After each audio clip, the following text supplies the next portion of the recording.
Welcome everyone to the show, Combustible Elements, real talk for real people.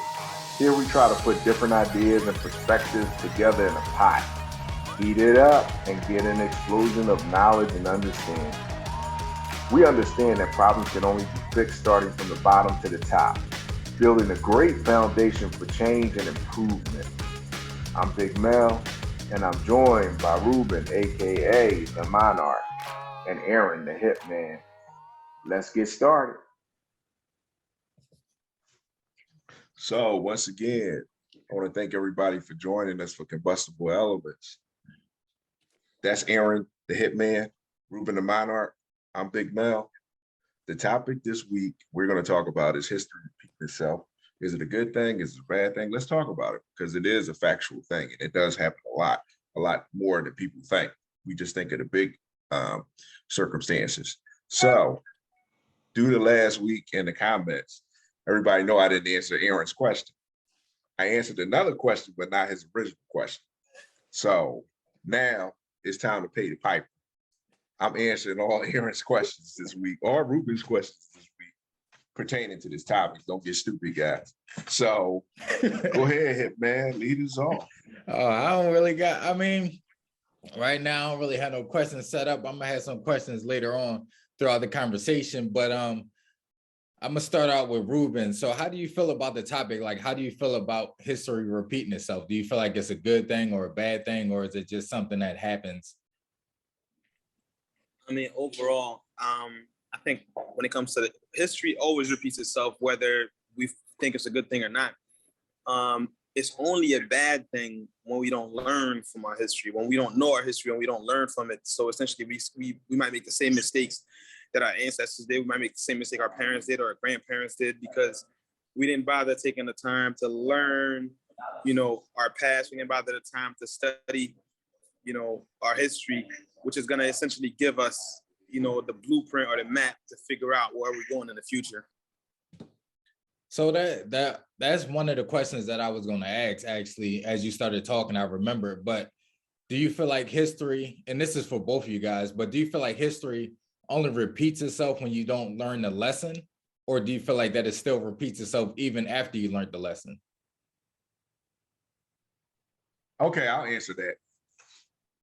I think a lot of times history repeats itself in a lot of ways, but if you don't give it a thorough look over, you don't make the correlation, because we can sit down here and we can say, government suppressed this. That's history repeating itself. Governments have always suppressed their people to push agendas. So that's not nothing new. I think a lot of times, because the clothes are different, the technology is different, the terminology is different, the countries are different, that a lot of times we don't see the connected patterns till after the fact. Did that answer your question? Yeah, so with that aspect, like the government supposedly suppressing us, the thing with that, I'll say, people don't understand, like they keep asking for government interference. They keep asking for government to step in and help us with certain things.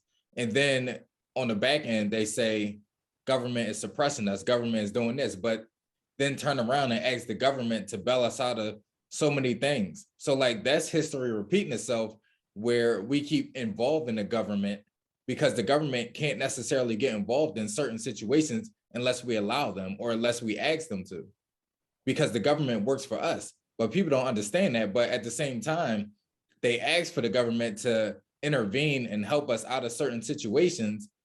And the stipulations of them doing that is quote unquote government suppression, which is something that happened in the past and people are trying to avoid now, but still asking for the government to step in and help us out in certain situations.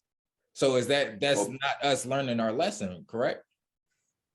Okay, so when I use government suppression, I used it as an example when I answered your question, but you brought up a whole different ball of wax when you said it, like the way that you presented it.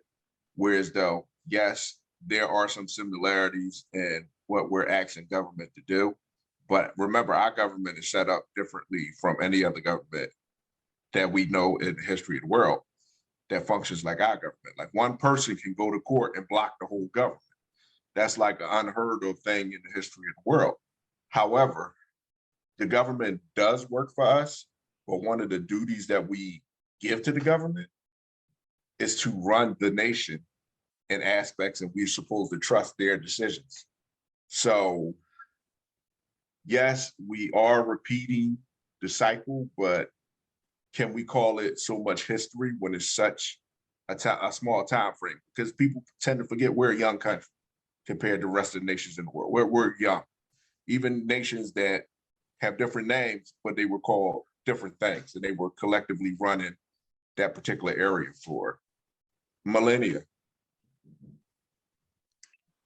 I think when we talk about, not wanting government interference, one of the things we got to remember is the way this country's set up. Yeah, we're a republic, but if it wasn't for the government, half the stuff we got in this country we wouldn't have, i.e., middle class, for instance. That's a government-funded program. There's no middle class without the government giving out certain loans, giving out certain, benefits, that allow people to buy homes, that, essentially give you equity. And then now you have, what we talk about as far as generational wealth. There's no middle class in this country without the government. A lot of businesses that are, multi-billion-dollar businesses, Amazon, for instance, as a company, isn't the giant that it is today of a corporation without the government. In the beginning stages, a lot of this money that it was getting before it became a household name and everybody and their mom was buying everything off Amazon. Amazon had government contracts as far as their servers are concerned. They were housing, a lot of servers that contain data for the government. So they got government contracts for years for, millions, if not billions of dollars consecutively that allowed them that money, that guaranteed income, that guaranteed money allowed them to be able to say, okay, you know what? So we got money, coming in from here. We can go ahead and invest over here. We can go ahead and invest it over there. And then, over time, they became the giant, that they are today. So having government funded, having government backing isn't necessarily a bad thing. And as a matter of fact, it's a great thing, especially for this country. It depends on how you view that, because when you start to give governments too much power, everything you start being put under their quote unquote thumb or under their foot, because you're letting them have too much power. And you've seen societies fall that way. When you give government too much power, when you give kingdoms too much power over the people, when in actuality, the government is supposed to be working for us, not over us. I don't know. You realize that whole concept of government working for us, that's a myth, right? And why do you say that? Because the government owns us. Do you have a social security number? You are an asset, but sir. That's something that you had no control over, though. You are no different than stocks or some form of like security or whatever. Like your tradable security, your tradable asset. Do we always have social security numbers? I mean, as far as I know, like I know grandparents had them.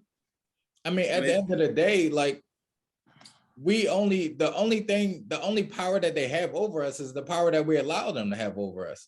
Because the government is a certain amount of people. And if the whole country decided not to do something, that's just like the mandates of having to wear a mask when you go inside of a business. If all the business owners said that we're not going to abide by this mandate, are they going to shut every single business down? Because then if you shut every business down, then the country isn't making no money. They did that already. That's literally what they did 2 years ago. 2020, were you there? What happened? We literally lived through that in our generation. We've seen it for like 2 to 3 months. Like everybody had it. What happened? Everybody was complaining. Everybody needed bailout checks and they needed all these stimulus checks. And then they poured all this money back into the people. And what happened now? What you're saying is, okay, what if it happened? But it did happen. That's what I'm saying. It happened, and they did do the bailouts. They did print out checks. Maybe not as many as people would have needed, but they did print out checks. They did put out money. But that's like saying, all right, Ruben, if you run your business and you like, right, if y'all don't come in here with y'all mask on, then y'all can't work for me. And everybody said, look, we're not coming in here with our mask on. And your customers, you said, if you don't wear your mask when you come in here, I'm not cutting your hair. Now, if nobody come in there, and if none of your barbers want to wear masks, then what? You don't have a business. You need the customers and you need the barbers. I still have a business. I just don't have a thriving business, but I still have a business. And I can, because everybody, it's like this. They have a vaccine mandate right now in the city of Philadelphia, and like a lot of other major cities. I myself, I'm still not vaccinated. I don't see a need for it. I don't have it. I caught COVID a few months ago. I survived COVID. I didn't have to go to the hospital. So, as far as I'm concerned, I'm okay. But if I want to travel out of the country, which I do, I'm going to eventually have to figure out a way to take the jab, I guess. But until that point comes, I don't have it. I didn't take it. I'm still able to move about without doing so. That being said, I also haven't been inside of a Philadelphia restaurant since the beginning of the year because you can't go in there, and sit down and eat without a COVID card. I haven't been to a bar in Philly, since the mandate has been active because again, you need a COVID card. So I personally haven't frequented any business that requires a vaccine card because I'm like, well, you're just not gonna get my money, and I've been saving that money, and I'm okay saving that money. Now there are still a lot of people that went about and when they got the vaccine, and they're more than happy going into those businesses. So even though they may not get my money, but it don't mean they're not gonna get everybody else's money because the people that decide they're gonna get their cards, they're gonna go into those businesses, they're gonna do that. Now, and what you're to go back to what you were saying, I'm not gonna get every client, I'm not gonna get every customer because everybody's not gonna feel the need to say, you know what, I don't, I want to wear a mask, but I don't want to wear a mask. My policy is for you to wear a mask, for you to be serviced. Then the clients that are willing to go ahead and follow those rules, those are the ones that I'm gonna service. The same way I don't cut everybody that comes through the door anyway, because if you don't have an appointment, I'm not servicing you. That's a route that I choose to take. It wasn't always that way, but it's more efficient for me. It's more efficient for the business. It's more efficient for the barbers. And the few clients that want to come for the customers, come walk in without an appointment and get service, I'm okay with not servicing those people because the majority of the people that want to come in, they do follow the guidelines and the rules that we have set up. Okay, so I'm going to jump in. I just was enjoying just sitting back here, just watching y'all guys go back and forth. Usually I'm involved in this in some way, so it was enjoyable for me to just sit down and watch this for a minute. I'm going to comment on both of y'all points of view because both of you had good points of view. Aaron, you kind of contradicted yourself a little bit because you said they'll just shut businesses down. Ruben was correct. They did shut businesses down. They are presently like, if a business doesn't comply with government rules, they will shut you down now too. However, they did what you said that we should limit their power to do. And they did try to bail their citizens out. They gave out free money to their citizens. So when you consider that, yes, they put down mandates that not everybody agrees with, but they did try to bail out their citizens and make their citizens able to live. And sometimes to the determinant of other people like businesses, major corporations, and what they did to the real estate property owners is just totally ridiculous. After they gave them money, they still couldn't evict people for not paying.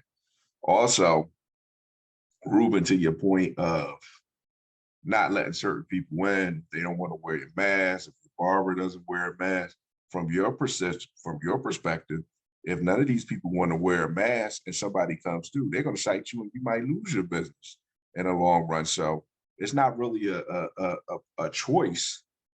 This is what you have to live with. This is a reality for your business, something that you built. You're not going to lose something that you built because you don't want to follow the guidelines, or you really shouldn't be in that position. So that's my take on what you two guys were arguing about. I don't know if y'all want to have a rebuttal or not. I'm not hosting today, so that was just my opinion. That's exactly what I'm saying, though. So if all the businesses did not comply with the mandates, what would the government have done? Are they going to shut down all the business all across the United States? Are they going to shut down all the businesses? Yes or no? Yes. No, they did not. No, they did. They had. So many businesses complied with it. So how did they shut it down? My But point they is, complied with the government mandate, so that should be fine, right? that's what I'm They saying. complied It with the didn't government comply. mandate. Because once you start to comply, once you, it's the same, it's the quote, once you give somebody an inch, they take a mile. Once you Okay, give them a so little bit, that's can like I I said, comment on what you just said? go ahead. Because you said we also have to take into account that the government, even though we're under one umbrella, our government is really state controlled. So when you say government, you really mean governments, because each state had their own set of guidelines. Yeah, And the feds put everything was a mandates trickle-down down. effect. Say that again? Everything was a trickle-down effect. No, it wasn't. Florida didn't shut anything down. Texas wasn't shut down either. Neither. They did shut Texas- down for a little bit. They Nah. had No, they did not. They did They have didn't comply mandates. with that one. Listen, I went to Dallas twice in 2020 in the midst of the pandemic. It was like being in a whole different country. And I also went to Oklahoma. I went to Tulsa, Oklahoma. And while down there, it felt like being in a different country. Like the South and the Midwest, they got their own set of rules. They don't follow the same rules we got up here. One thing we forget a lot of times is how vast and big this country really is. Like you can travel 5 hours and still be in Pennsylvania. If you're in Europe, you done went through 3 or 4 different countries in the time it takes you to go from Philadelphia to Pittsburgh. So their lockouts and their mandates and their territory is far smaller than ours. Like we are being governed as a united nation or as a united country, United States, but like the territory that's being governed is so massive, man. Like you figure Texas in itself as a state is one of the biggest states in this country. Like they're big enough to be a country. California, same thing. Like we have massive amounts of territory that's considered states. And you think these people are gonna sit there and everybody follow rules and everybody go what the government say? No. But a lot of them will. Like it's so many people that live in all these different states. Even if you got, let's say, 1 million people that say, yo, we're not following these rules. It's still 3 more million in some cases in some of these states. So yeah, that's a lot of people that you got that can agree with you. But it's even more people that don't agree with you. Well, I'm not the host this week, You're gonna keep but I saying do have a question. you're gonna keep bringing that up. So yeah, I am. So I also want to stress what Ruben said. As big as Texas is, we have more roads in Pennsylvania than they do in Texas. And Texas is damn near twice the size of our state. And that just tells you the distance to travel in some of these states. Like to travel through North Carolina from one end to the other end is almost 8 to 10 hours. But if I had a question to present, the question would be this. Knowing that history does repeat itself, is it fair when people take historical events and try to hit them off at the past? Because everybody say be mindful of history repeating themselves, but what happens if you are mindful of history repeating themselves and you try to hit it off at the past? And I do have an example, but I'm waiting that somebody asks me a question or something, and then I'll throw that example out. I just want to pose the question to you guys. I don't necessarily understand the question in order for me to answer it. Okay, would you ask me how I feel about it? I don't understand the question either, but go ahead. How do you feel about it? Tell us. How do you feel about it, Mel? Tell us what you think about your question. So my example for history repeating itself and how people were really get trapped up in what happened before is we're talking about the Indian Territory when they wanted to put the XL pipeline through. Are you guys familiar with the pipeline that they wanted to run from Canada through the Midwest to deliver oil to United States, Canadian crude without having boats? And it was a argument between the native tribes, the Native American tribes who were relocated from North Carolina, Florida, Georgia, in the Trail of Tears. They were relocated because the United States found precious metals in that area. The Supreme Court actually ruled against the government twice. which doesn't get talked about. That's why the Supreme Court is important. They have ruled against them twice. They offered an incredible amount of money for the Native American tribes to relocate, a treaty that they never honored, or at least they damn sure didn't honor within the first 40 or 50 years. And with that pipeline going through the lands, the government is saying that this is a good thing for the country. You're a part of this country. You should be okay with it. But history has told those people not to trust the government in this aspect when it comes to the government's wealth and them acquiring more wealth. So that's a example of people feeling like history is repeating itself. So they're going to hit it off at the past and they're going to fight it with all that they have. So what do you feel about that, Jim? I mean, I just feel like that they don't want it in their land. I don't see how. I mean, maybe they don't see it as beneficial. They was already taken out of one land and put into another land. So are you saying that this pipeline is going to be brought into their land again? Yes, I am. And I'm saying from their perspective, there's another time that their land that was agreed upon with the United States government, that treaty is going to get violated again. And they're supposed to trust them. And the history shows them that they shouldn't. Right. I mean, I wouldn't trust somebody either if they don't keep their word. And then you already relocate us out of our land at one point in time, and then find out that you could again gain profit on another thing and try to relocate me out of another land. Like where you? Well, they're not trying to relocate them. They just want to run a pipeline. Oh, they just want to. They not even relocating them this time. They just running a pipeline straight through their land, which could in turn, you don't know if they make their own, grow their own crops or anything. So that can mess up their whole land structure. That can mess up the way that they cultivate their land. So I'd try to deny it too.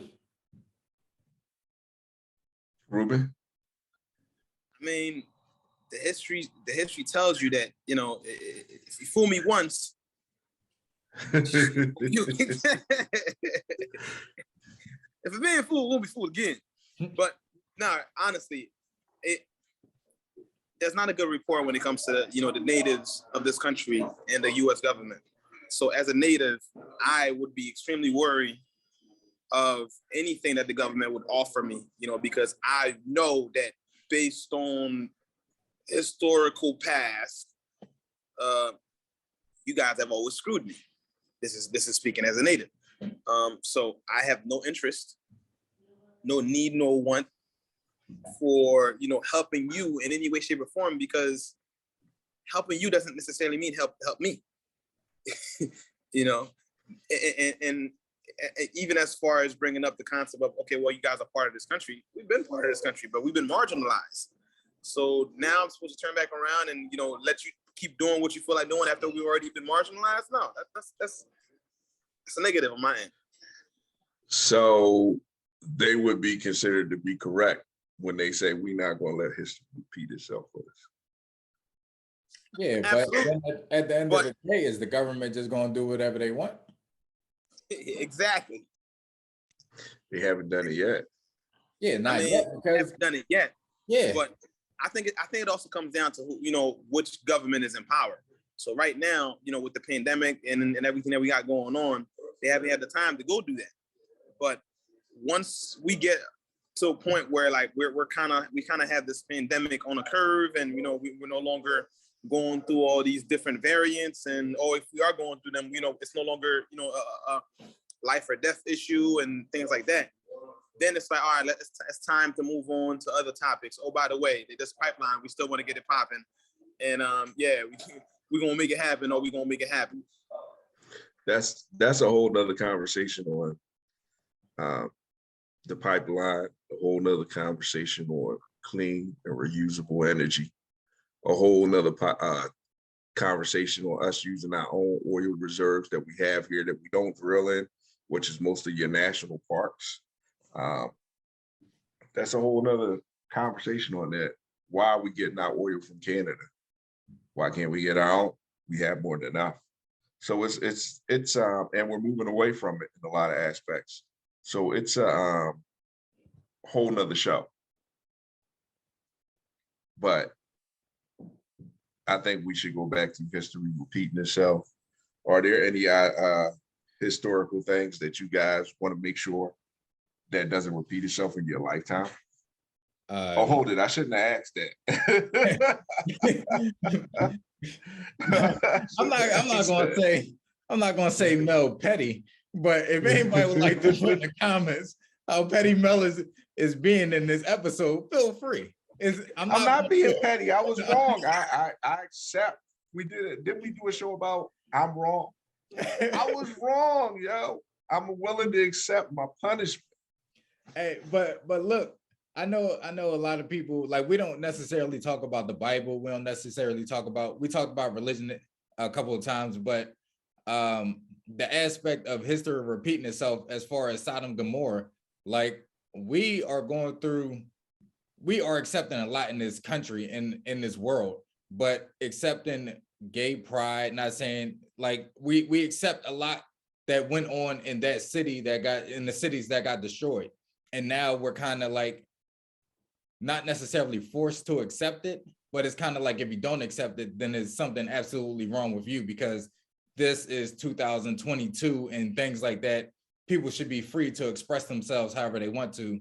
People should be free to do the type of things that they want to do and be the type of people that they want to be. The next show we come on, Mel could be not Mel. Mel could be Mel could be a woman power lifter if he wants to be. Like, Ruben could be like, and it's ridiculous the way that the things are going, especially, and then everybody expects you to just go along with it and accept it.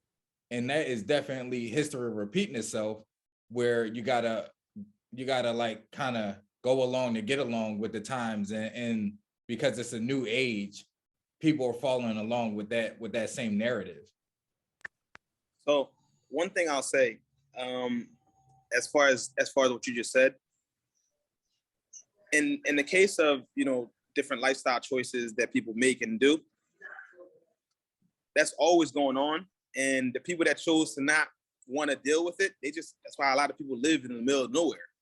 You know, like if living in a big city, living inside of back in those times, walled cities and everything, that's what went on. That's the type of lifestyle, you know, that you're gonna find.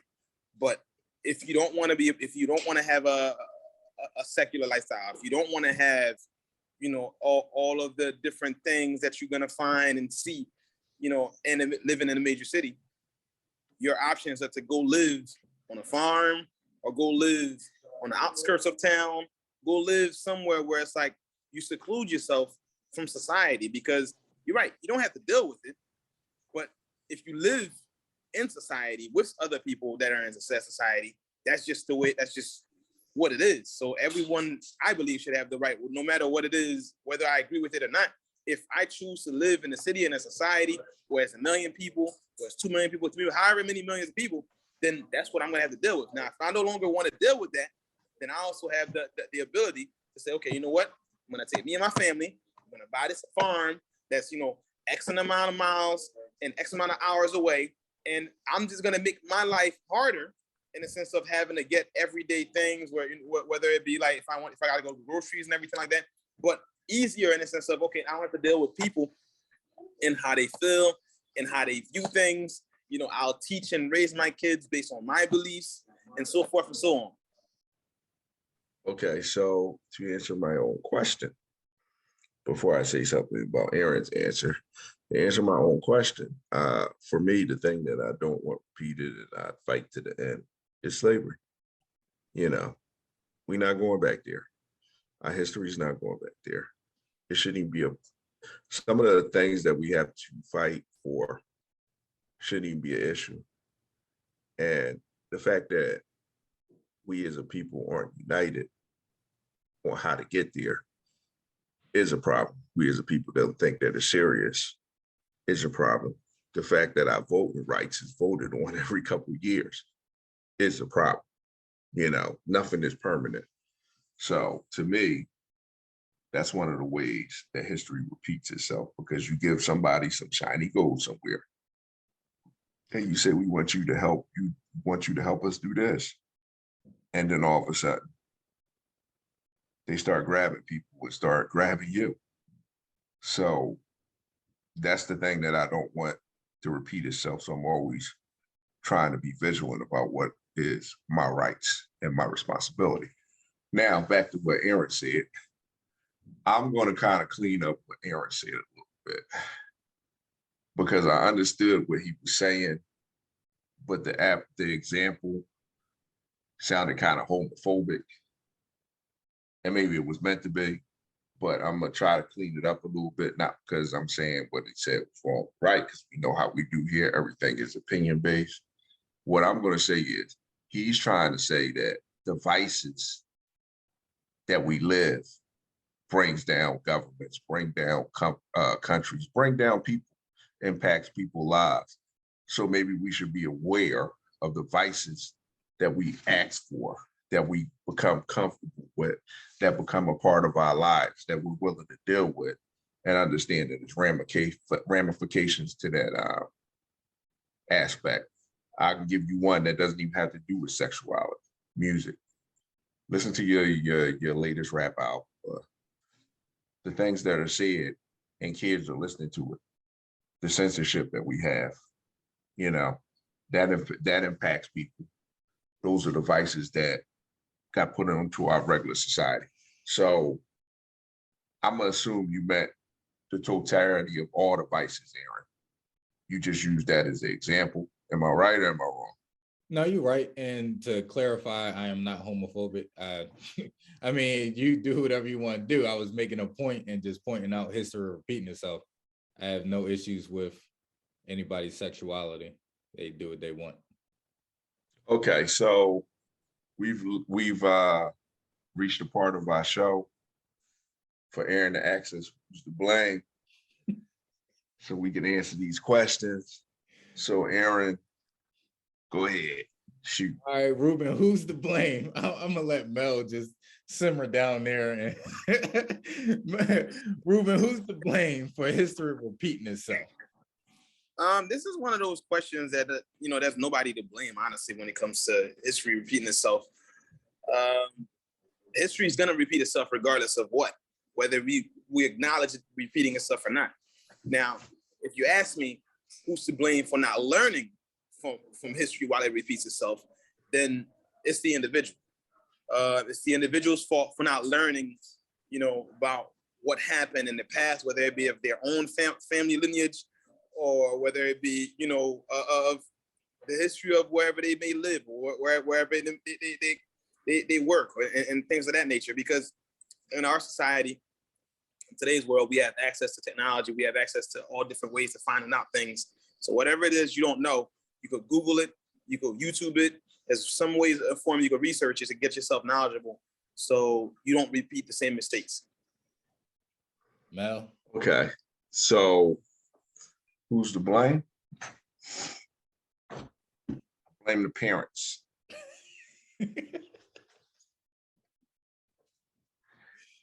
The reason I blame the parents, and I have a reason. See, they just think I'm being like an asshole.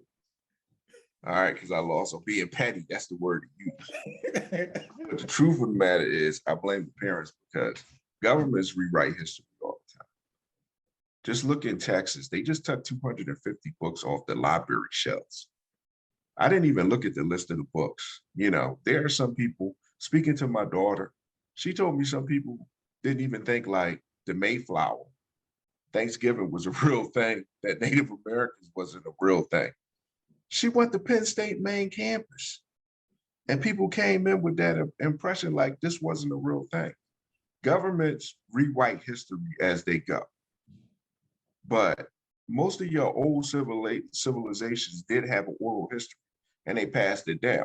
Now, granted, when pen and paper came around, you could rewrite it. You could write it down and then pass it down. But it's different in stories. When you sit down there and tell people, this is what happened, we don't want to repeat that mistake. And Ruben said it, touched on it when his answer, like, you don't want to repeat the stuff, but how do you know you're not repeating it if people don't tell you? People don't want to pass on the negative, and people don't pass on information. And very few people really communicate the right way, whether it's in their families or with their friends. So yeah, I believe it starts with the parents.